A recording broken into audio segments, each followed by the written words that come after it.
And just let you know a little bit about our speaker this evening. Jacob McClellan is the Safety and Training Coordinator at Gunnison Tree Service.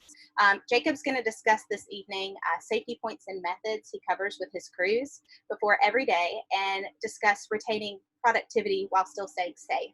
He's originally from Alma, Georgia, and moved to Athens in 2015 to join new Urban Forestry. It's a local residential and commercial tree service.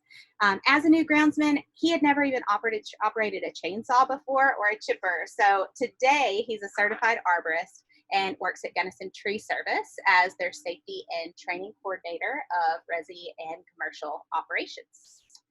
With that said, remember any questions, drop it in the Q&A for me, and I'm going to go ahead and hand this over to Jacob. Jacob, can you unmute and open your video? And looking forward to it. All right, thank you, Brittany. Good evening, everybody. Like she said, I'm the residential and commercial safety and training coordinator for Gunnison Tree Service. Just a little more about myself. I grew up in South Georgia, go Dogs. I kind of grew up around a little bit of tree work myself. My grandpa was actually a certified arborist. He owned his own line clearance company for a little while. So I kind of got a taste of tree work at that point. I was also lucky enough to join a company out of Athens, Georgia, new Urban Forestry. Some of you may be familiar. And I consider myself kind of lucky in that sense because they already had a pretty well-established safety program. So from very first glance, I got to see what that looks like. To my knowledge, at the time, they were one of the only TCIA accredited companies around. So that's not to knock any other local tree care companies. I think I tend to be pretty optimistic about it. I think that a lot of those smaller companies, while they don't have a established safety program, they do have professionals that tend to lean towards safe practices. So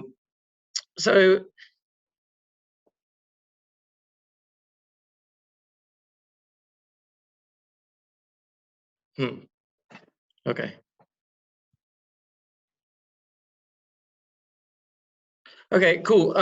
So today I really just wanted to talk about kind of the first thing that came to mind when I was approached with this opportunity. And that was really the obstacles and the benefits that I've experienced setting up a safety and training program for this new company that really had good employees. They had a good management system, but not a clear established safety program. So that being said, this really is just my personal experience. I hope everybody has an opportunity to take something from this, but I have left it pretty open-ended so that arborists across the board in every stage, and really even in every stage of their own safety program, can benefit from it. So what I mean by that is maybe you already have a safety program that is established, and you want to bolster or maybe redefine some of the things you do based off of someone else's experience. I have found that in a lot of cases, when I talk to other professionals in the industry, they kind of treat their safety program the way you would a trade secret. They don't want to really share any information.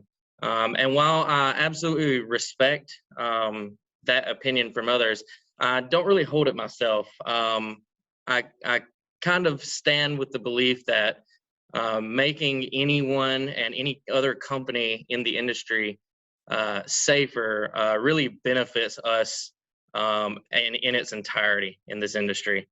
So again, you may already have a safety program, and you could benefit from just my experience from that. Maybe not, though. Maybe you're just a groundsman at a tree company, and you maybe want to influence your company that you work for right now to have a safety program.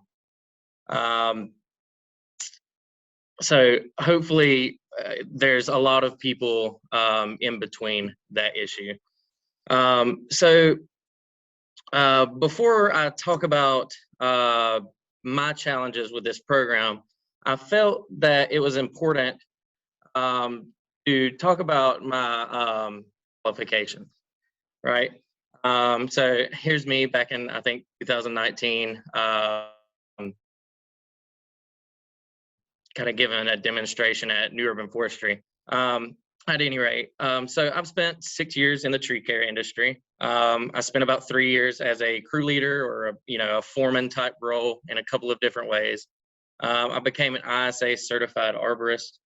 And in production, I've been involved in everything, dragging brush, climbing, even doing some grapple crane operations, training to do that, and then running it myself for a little while. So I'd like to think that I've been seasoned in almost every aspect of a production standpoint. But in March, I was promoted to a safety and training coordinator position. So I don't want to dismiss my qualifications, but I do want to point out one thing. As you can see, I've never worked with OSHA. I've never worked with any other main safety institution. A lot of the people here that are on this call have the same qualifications that I do. My point being that if you are one of those people that haven't started a safety program yet, and there may be a few reasons why, one of those, well, I may not be qualified for this position, or I'm worried about the red tape that comes along with starting a safety program. It's understandable, for sure. Diving into this was felt a little over my head, but I think a year in, I have a pretty good grasp of at least what I'm supposed to be doing, right? So the first thing that I wanted to talk about when I joined this company, I was very gung-ho about it. I was very passionate about safety. And I had experienced at New Urban Forestry what I would consider a pretty good culture of safety.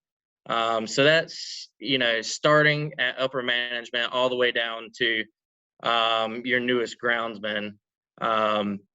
That's what I wanted for my new company. And a few things that I want to talk about while dealing with this are some of the good things that I've experienced, and also some of the things that maybe I could have done better, right?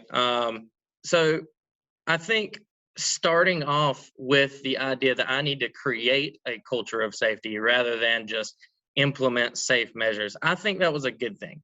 One thing that I wish I would have done a little better is kind of presented my plans to my management team a lot better. I think just generally, when we think about safety and we think about who it applies to, generally our production team, and then we think about our management team, it seems to be a little bit of us versus them. In a lot of cases, on one hand, we're trying to be safe out here. We're trying to make good decisions. And on the other hand, you guys are trying to schedule and push for money and things. And I had that kind of mindset every once in a while, especially after dragging brush all day or what have you. But one thing I wish I would have understood a little more coming into this is just because I have a passion for safety doesn't mean that others that I'm working with don't have a thought process for safety, but they also have a passion for other things, right? So they have a job to do. They have to keep this company moving. They have to, strive for excellence in other levels. They've got to keep food on their own tables, so understanding that everyone has their own job, and ultimately it is my job to work with them rather than me just implementing different things that I wanted to happen and expecting them to fall suit, right? So to establish a commitment of safety or a culture of safety, I think the first thing that I did right was finally presenting goals to my leadership and making sure everybody was on board. This really does not work unless you've done that first. A lot of roadblocks that you're going to experience there. Once I've accomplished that,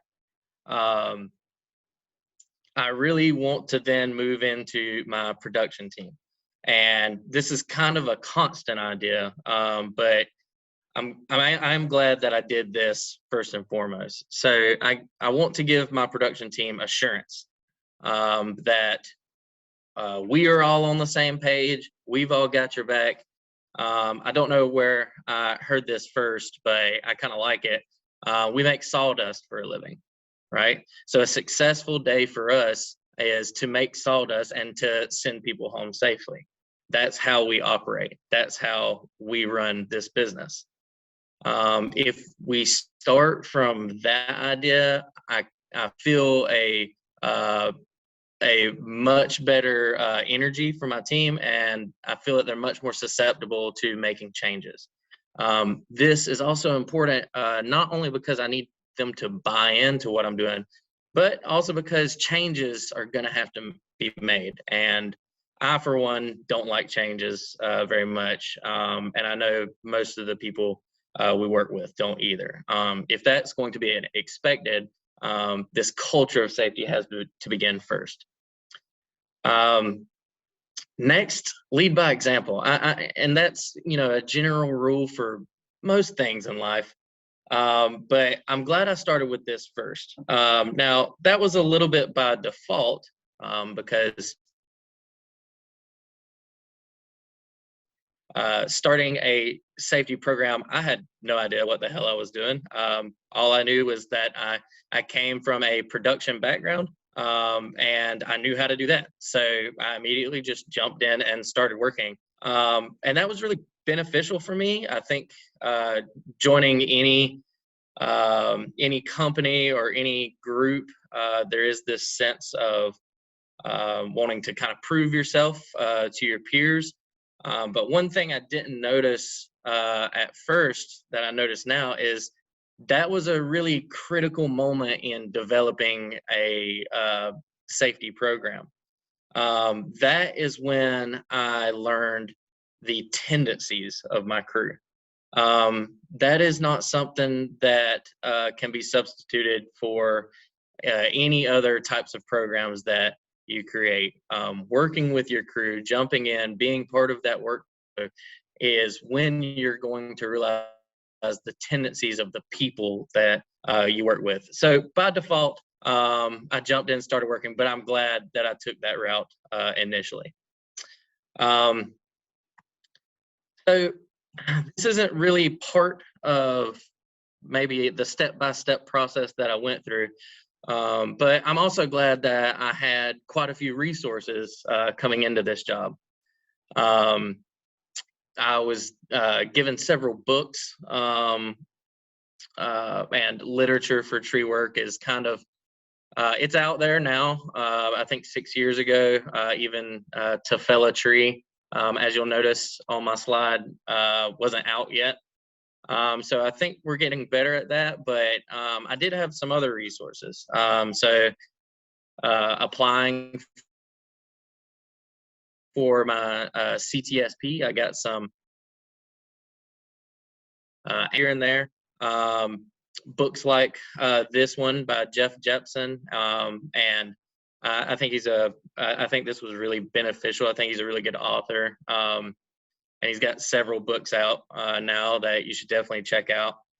DOT requirements. I got my CDL while I was working at New Urban, so I in turn learned a lot about DOT issues and things like that. So I'm glad that I kept up with all these resources, and I use them now more than ever. Something about an obstacle I kind of faced jumping in is that, like probably everybody in this industry, I was given a lot of information, and a lot of it was kind of BS, right? And I have to kind of filter through what was good information and what was bad information, and pick out the parts that were good and relay those things. I like to be as original as possible, and have kind of organic thought when I create different processes or different programs. But if I'm being honest with myself, I'm just repeating things that I've heard for the most part. I'm just standing on the backs of giants. This stuff has been around for a while, but so has all the BS. Just as an example, I know I'm not the only person here today that has heard 50 different ways to take care of poison ivy, right? I've heard everything from a steroid pack to scratching the infected area until you bleed, to pouring caps of bleach. I think my favorite one is to eat a poison ivy leaf as soon as the season starts every year, and you'll never get poison ivy, right? So that's a whole lot of bad information, right? But these same people that share this with me absolutely swear by this information. But how I decided what was good information was the information that was repeated over and over, information that I read over and over and over, right? A lot of things that we deal with in safety is really not rocket science. It's interesting. It's worth the research, but a lot of it is common knowledge and common information. So if you're reading this stuff over and over and over, you can probably lean on that information rather than just the kind of handed down information. So these are all really good resources. I don't want to plug any websites, but most of these resources can be found from the same websites that you buy gear from. So definitely check those out and definitely implement that into your safety program. So this one is going to be on an individual basis. I wanted to talk about this for a little while, but this part of it, my structure may not and probably won't work as well for what you have going on, because it really does deal with the individual issues that you're going to face. Again, I would not be able to quantify any of this or understand any trends unless I worked with my crews almost on a daily basis. But identifying hazards is obviously a big part of your safety program, and it definitely is something that you want to start from day one, right? It's a bit nerve-wracking starting as a safety coordinator, because all of a sudden you're responsible for all the most dangerous things that can happen, right? But starting from day one really helps to chip away at the issues. So the key here is not to just spot, document, and change hazards that you see, but also figure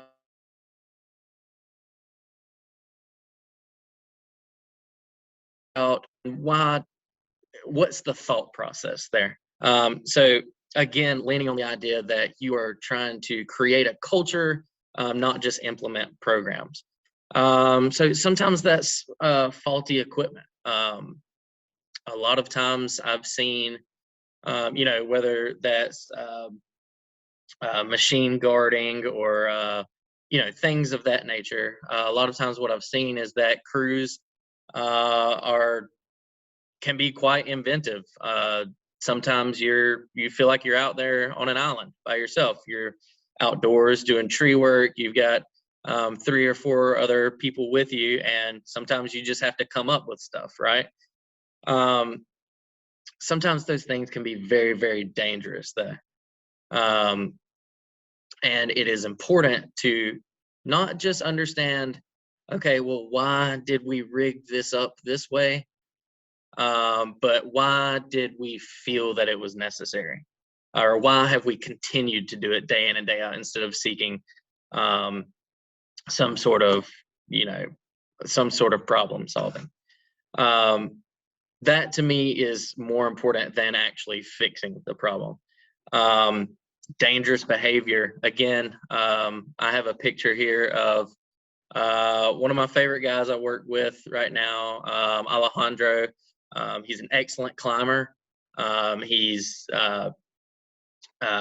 excellent in work positioning. I think he's, generally pretty athletic, pretty good with a saw too.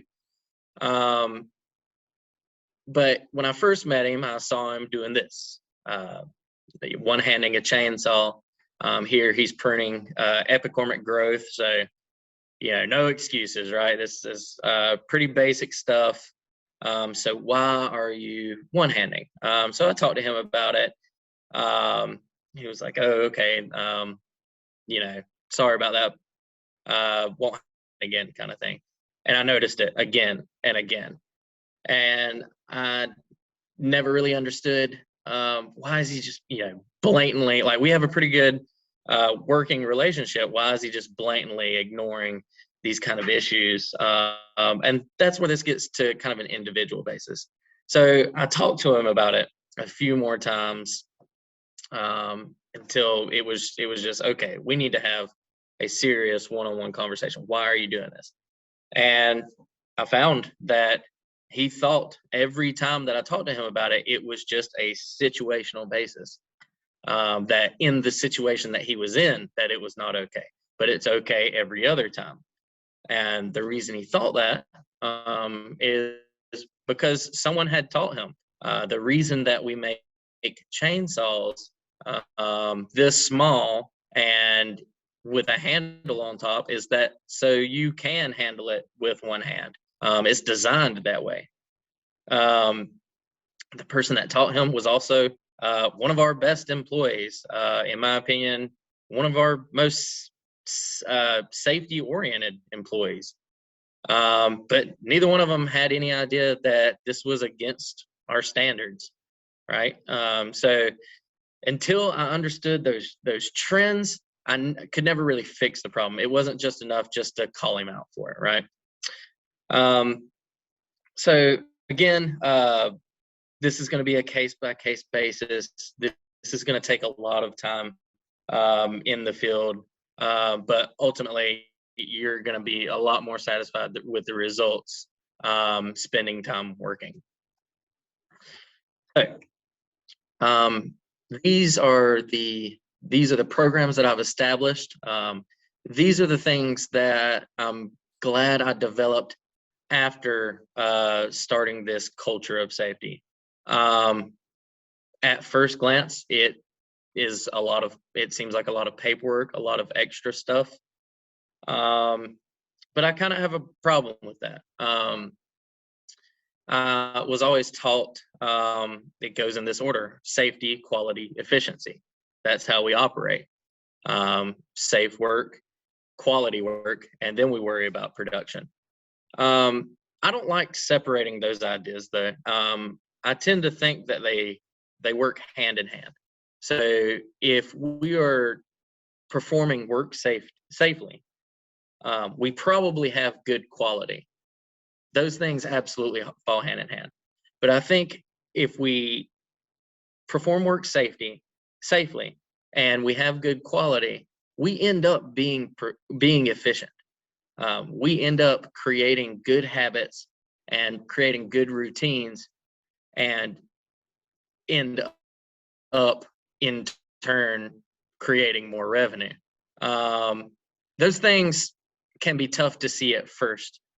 So I think it is very important, before explaining any of this, that I do point out that culture has to be there for this to be accepted. And I honestly wish I would have spent a little more time before introducing all these things at once. You may have a different group that is much more accepting of these different changes, and maybe not. It may take you much longer than I did. So again, on an individual basis. However, these are the programs that I've established, and I kind of base them off of, okay, what do we need to see daily? What do we need to see on a weekly basis? What do we need to see on a monthly basis? And what is this supposed to look like a year from now, right? So just to begin with our daily thought process is with our job site safety assessment, or job site safety briefing I've seen before. This is an example of what I created, and I kind of tweaked several times. The goal here was to make this as easy to use as possible. This is something that's going to be on the job site. It's going to be in the elements with you. I have to set my crews up for success if I expect them to do this. If I expect them to do this, I also need to inspect that, send this out, and it just starts documenting itself, right? So you really do have to train your crew members to use this document, not just for you, but for their own safety, right? So just to walk through it, at the top I have documentation purposes, and that's essentially for my keeping. I also have the address, which will be the job site address, a little bigger. This I wanted a little more visible. The idea here is that once we're done filling out this paper, we will sit it in a place that is easily recognized, whether that's the front seat of your truck or at the corner of your job site. Everybody knows where it is, and if anything goes wrong, that 911 call is going to be a lot easier. The first thing we're going to ask is, what's the address? So I couldn't expect all of my crew members all the time to always remember every address, especially with multiple job sites a day. So this is something I look for, that should be filled out exactly correctly every time when I'm observing crews. Next, I have listed hazards. And just to make this even more simple for my crews, if they ever forget, it spells HOPE, right? So hazards, obstacles, procedure, PPE, precautions, and then equipment. Just to keep that workflow going. If this takes more than 5 minutes, it's not worth it, right? I've also seen several other, when I was kind of putting this together, I saw several other job site safety briefings, and almost every one of them looked like I was at the doctor's office as a new patient for the first time. It's just, to me, just too much work, and you're just asking for your crew members to just pencil whip the whole thing.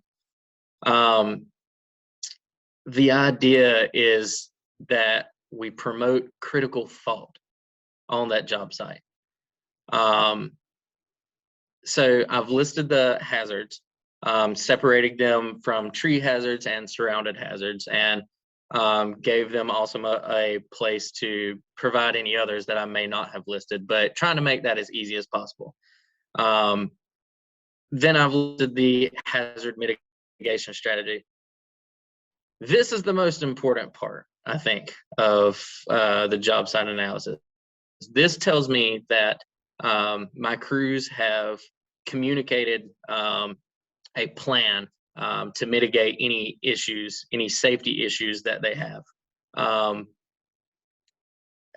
that, again, requires some critical thought, so that requires some training. Moving on, I've got obstacles listed. Really tried to make this one as easy as possible. You've got a car in the way, you've got an AC unit, whatever you have. Then give them a place for a letter grade, and then give them a mitigation strategy for that they can just kind of plug in as their letter grade. Up at the top on the next page, we have procedure, PPE, precautions.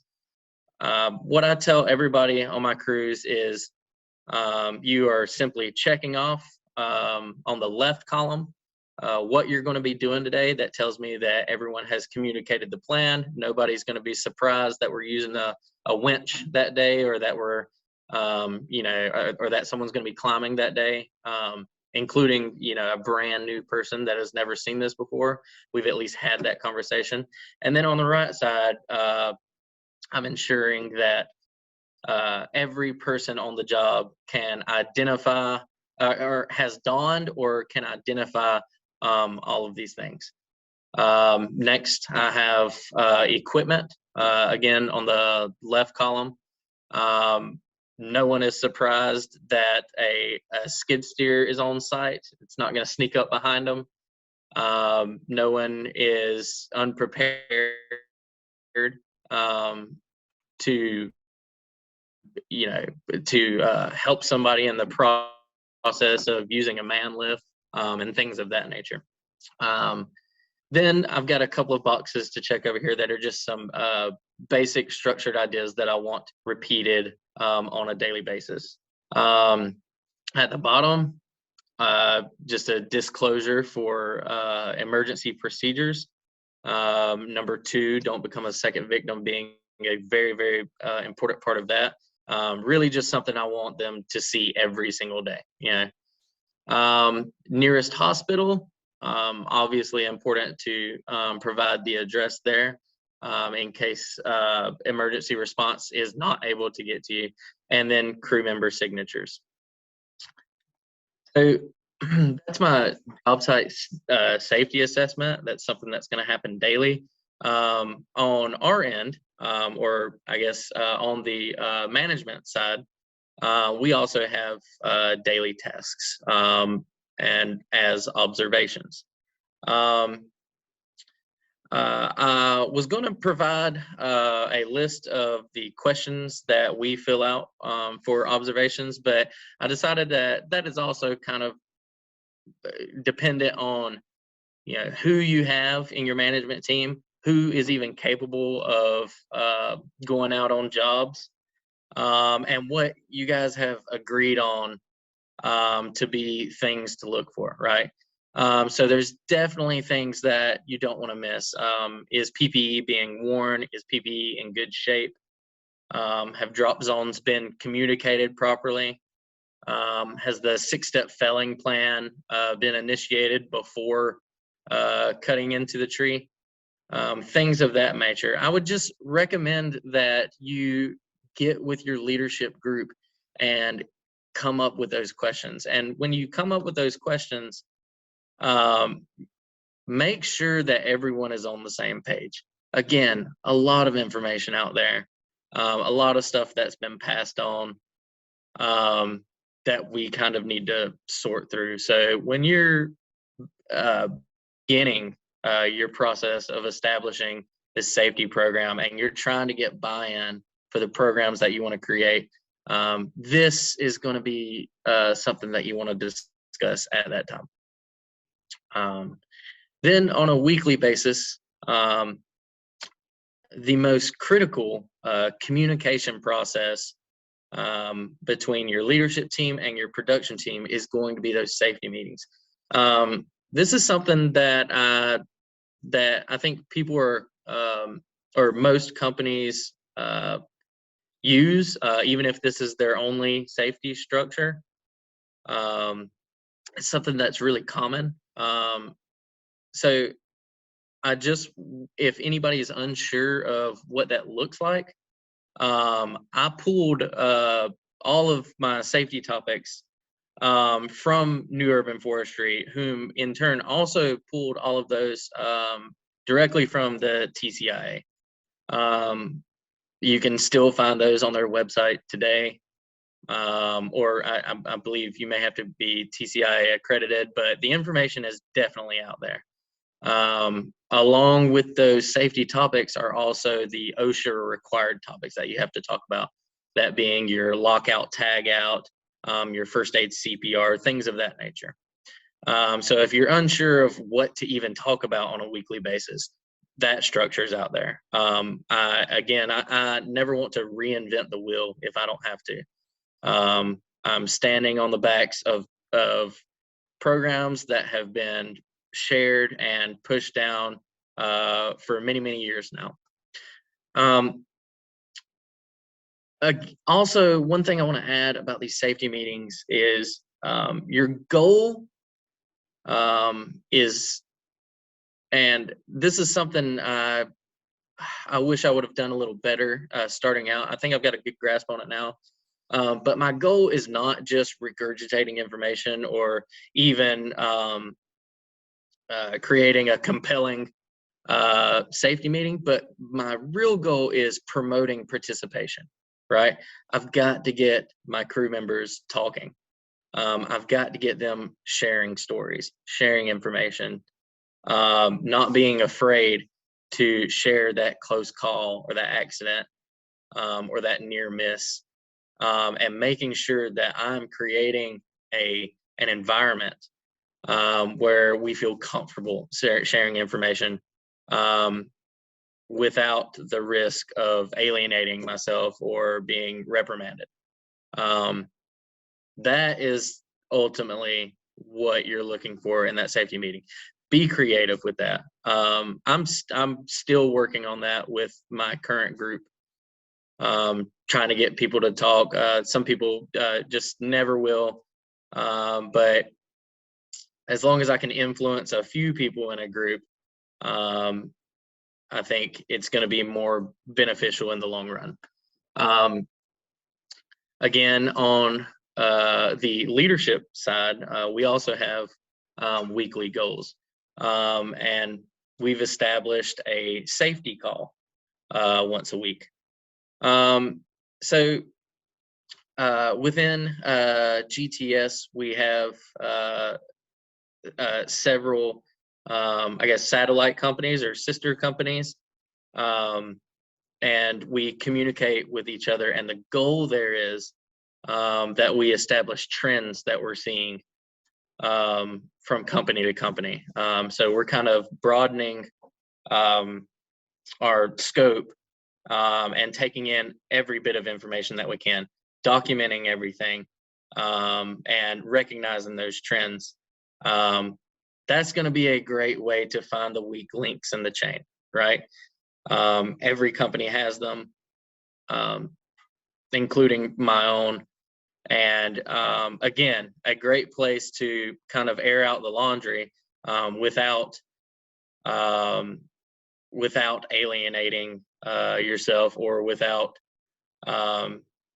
being reprimanded for anything. So I definitely suggest having a safety call along with your safety meetings. On a monthly basis, we have started crew lead meetings. So a crew lead meeting to us is essentially a way of just getting our core crew leaders together and discussing all these changes. This may not be something that you need at your company or that you need to just implement into your plan. I thought it was important for us because of the push to get several things going at once, and to get my crew members on board with all these changes. It was difficult, and this made it easier. If I can at least get my leaders on board, then I can understand how I need to continue to change the way I do things to help them spread the knowledge that I'm trying to train. Ultimately, I'm not trying to train everybody. I'm trying to train trainers and continue to improve that system. And this is where I'm going to get that information across. Again, you may already have, even if it's not a culture of safety, you may just have a good culture at your company, and you may not need to separate your crew leads from your crew members. In this case, I thought so, but maybe something for you to think about as well. Also monthly, we have established a gear check. So this is our way of staying on top of gear, keeping track of all the gear that we're ordering, making sure that the gear that we're ordering is within standard, kind of seeing what gear wears out faster than others that may present more hazards than we're used to, maybe what gear our crew members use more practically or use more safely. It is also wildly important that this is not just you as a safety person or a safety coordinator, that this does not just rest on your shoulders, right? Everybody should understand how to do this gear check. And again, this information is widely available. I still use a document that we've used for years. I pulled this off of Wesper. Really easy to use this information, laminate this, put it in every truck, whatever you need to do. But this really breaks it down into, daily and monthly issues, and it pretty much covers everything, even mechanical devices and what have you. But again, I use this. This is fine. I didn't create this. Pulled it right off the internet. So don't be afraid. Don't be afraid to use Google. Use your resources, because stuff like this is out there. And again, if I don't have to create it, if someone else has already done a better job, I'm going to use that information. Then on a yearly basis, I want to review my safety program with management.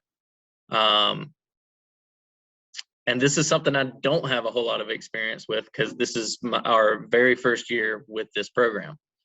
But the point of this is that every document that I'm using, every program that I have, every way that I train is all a living document. It can all change. And I need to make sure that my ego is out of the way. If somebody comes up with a better idea than me, that works better for my company, we need to use that and we need to implement it. So I think it's very important that you continue to stay involved on both ends, production and management, but also a year-end review of that structure is very, very important. Again, remembering that we are documenting everything, that we are tracking everything, and at the end of the year, you're gonna appreciate that you stuck to those goals. So we've got our program set up. We've got the culture set up. We want to continue now educating our workforce. So I've implemented a new hire training program. anytime there is a new machine that comes on board. We've gotten a couple of new lifts, man lifts, since I've been here. We have a PHC division that not a whole lot of us are very familiar with, but can involve new materials and new substances that need to be tracked. Those are definitely things that you want to stay on top of. We've even created new positions and had people move into those positions. So creating some kind of structure for that is absolutely important. This is your way of staying on top of things, which I would have done a little better from the beginning, is staying on top and staying in track with these things. It may seem on the surface that not a whole lot is moving around, not a whole lot is going on, but once you start documenting issues, hazards, creating these programs, it can all pile up pretty rapidly.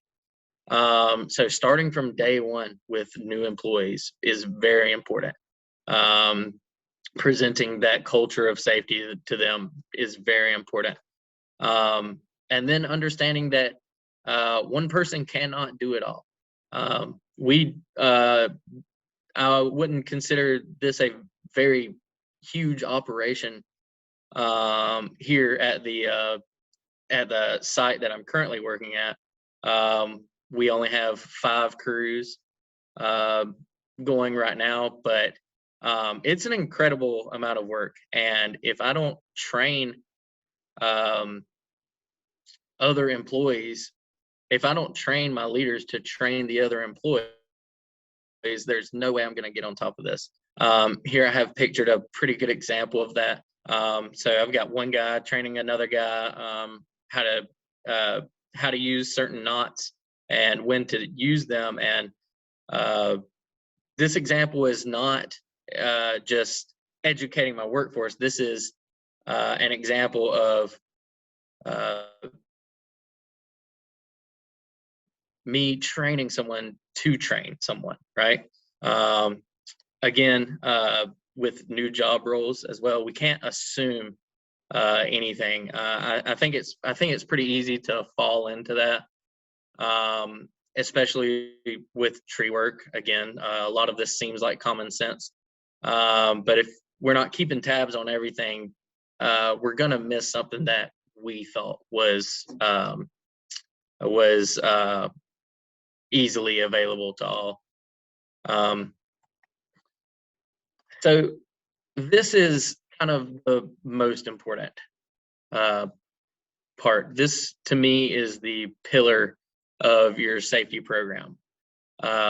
This is something you need to get right.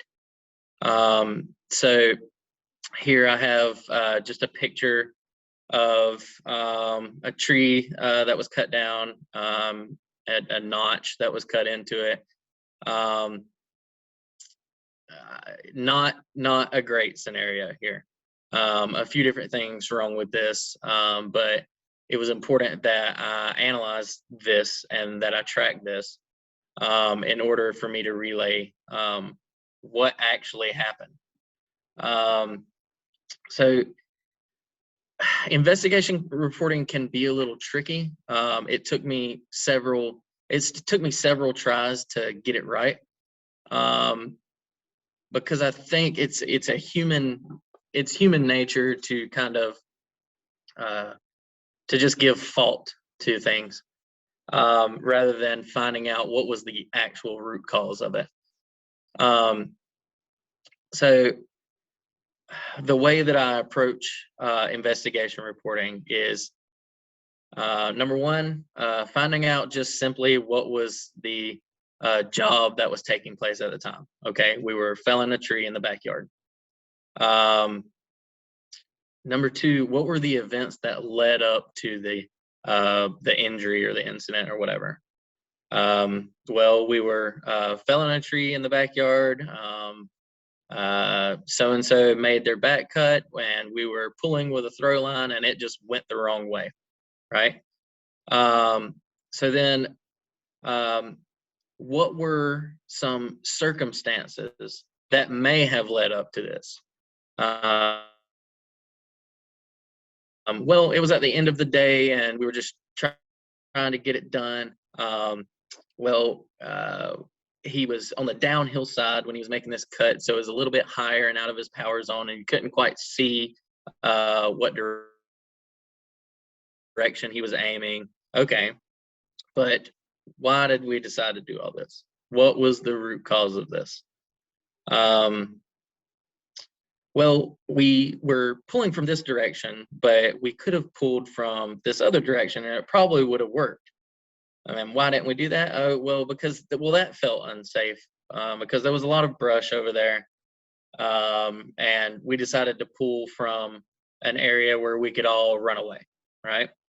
So, as my root cause for this issue, I'm not suggesting that the feller is just terrible at what he does. I'm not suggesting that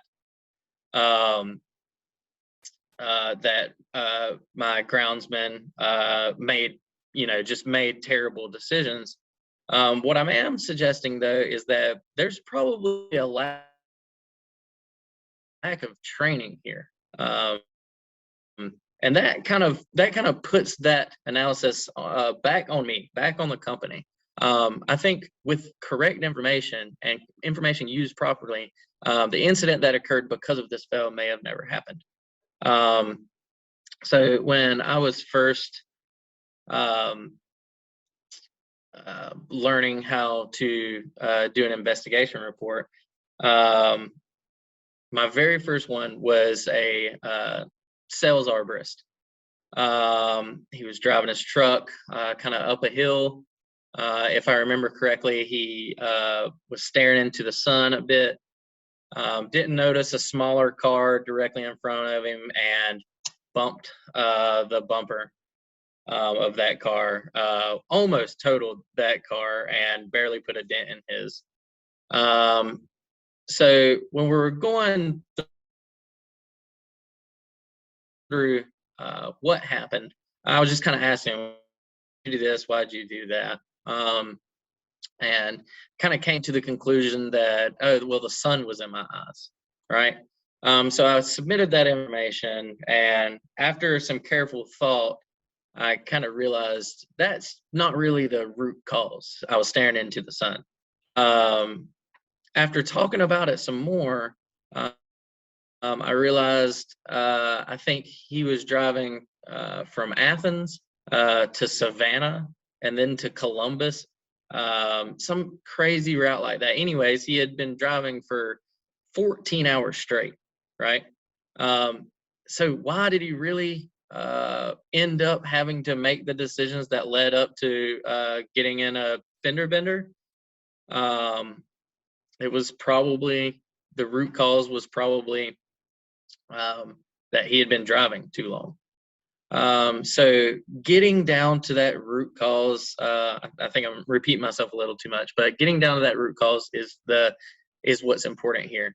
And the key is that, or the reason why this is the pillar of your safety program, is because this can ultimately change everything that you do.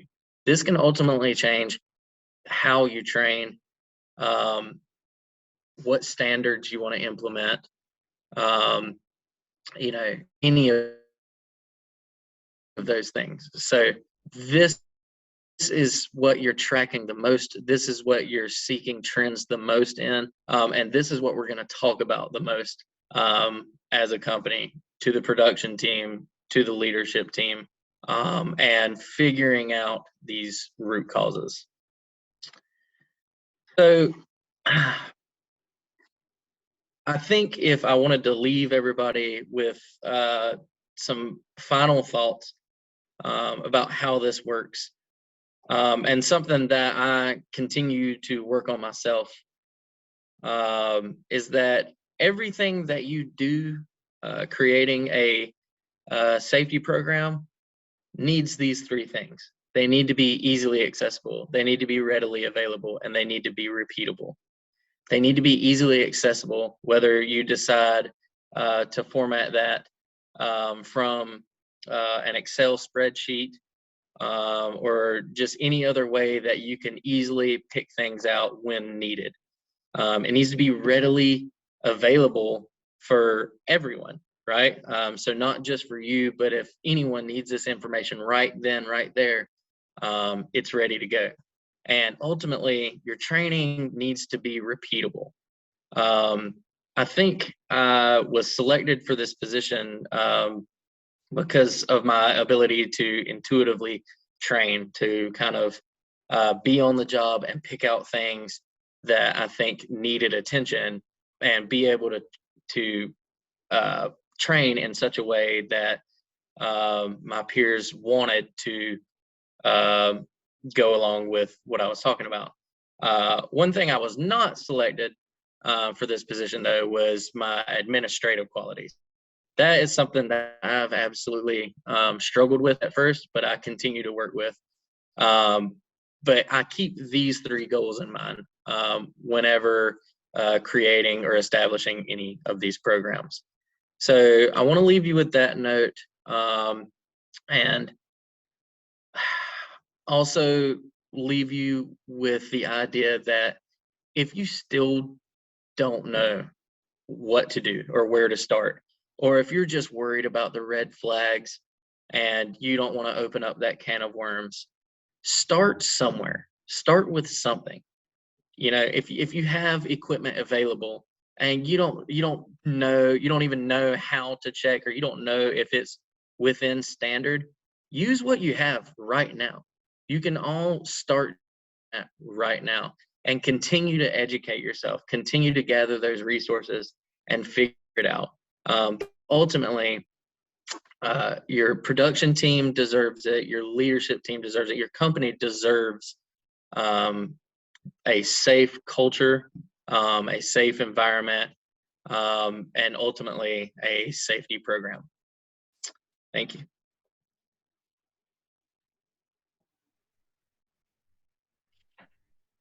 Thank you so much, Jacob. That was awesome. I would love to open up. Does anybody have any questions? Please just drop those in the Q&A. While you guys are thinking on that and submitting your questions, I'm going to go ahead and drop in the chat your sign-in sheet. This is a digital sheet, so fill that out. It'll be live for 24 hours. This will go towards your CEU application. And I would appreciate at the end, it's going to redirect you to a quick evaluation and survey. It should be super quick, and we would really appreciate your feedback. Thank you. So far, Jacob, I don't have any questions.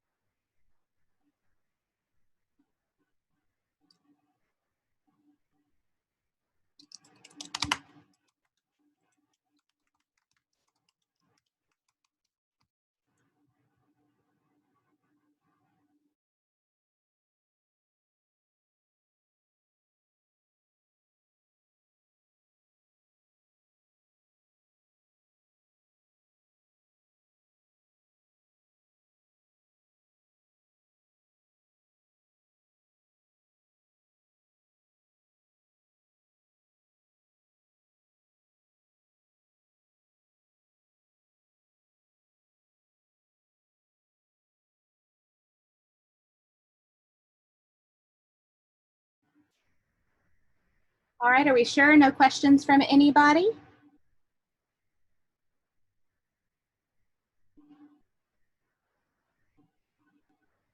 Let's see here. Yeah, I got one for you. You see it? Yeah, I think I got this one. So did you ever get Alejandro to follow the rules? Experiencing amazing climbers can be tough cookies to crack. Number one, no, he still doesn't follow the rules at all. He's a person just like everybody else. But we did get past that part, and that can be a milestone for some. I started out getting slapped over the head every time I one-handed a saw, but some people didn't, and that's a very hard habit to break. He doesn't do that anymore, but you're right. He is an amazing climber. I love working with him, and I love working with everybody that will kind of go along with my program. Thanks for that.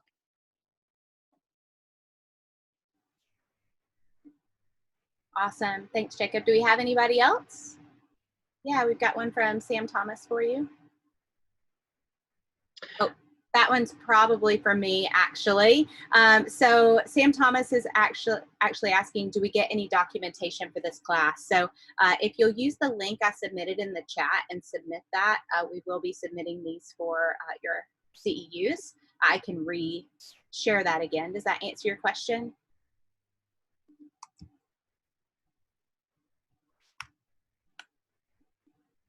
I just reshared it in the chat for everybody. Oh, thank you, Jeffrey. Awesome. Good, good.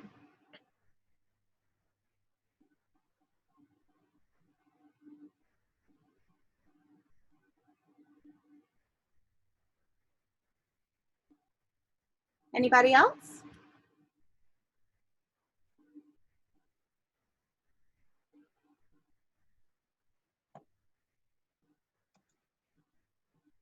Awesome.